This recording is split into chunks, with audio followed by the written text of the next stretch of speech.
membrane permeability. The plasma membrane or the lipid bilayer of cells is permeable to some substances, they can go through, and impermeable to other substances, they can't go through. And they are to some substances more readily to go through as other ones, and that they are selecting which come through is called selective permeability.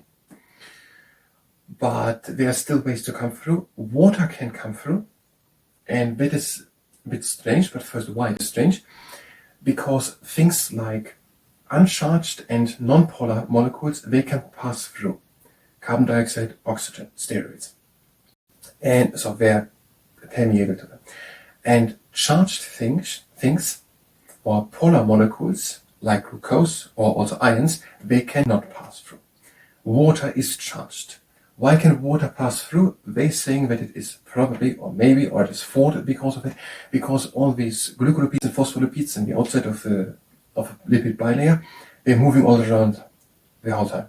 It is not firm. A cell has not a firm part of the outside. These are just these phospholipids standing with the phosphates and the fatty acid tail, and they're all the time changing places, all the time. So one can go just in. And with the needle, for example, for fertilization or for cloning with dolly sheep. So one can go just in, and the idea is now water, even though being polar, can just go in and through small gaps when they're changing in. This video. There are some possibilities for other things to come through. There are the channels, and these channels are letting through only a specific substance, or also selective channels letting them one substance through, only one specific one.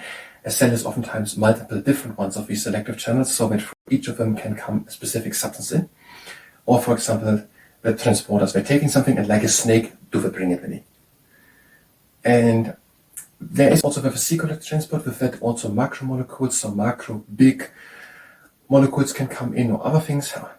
And that is not explained on that page here, it's later on explained. It has something to do with the ligand cord, that is the specific substance which can come to that receptor there. The ligand, some substance, comes into the receptor, stays from there. That would be just the receptor, and because it is there, it changes the surface of the cell.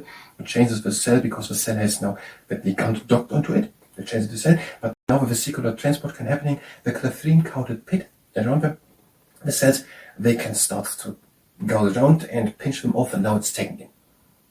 That would be vesicular transport, and that way also a macromolecule or something could go in. And that is according to Gerard Tatoga and Sandra Grabowski's Principles of Anatomy and Physiology book on the page 64-65, but this is no substitute for medical knowledge and also for medical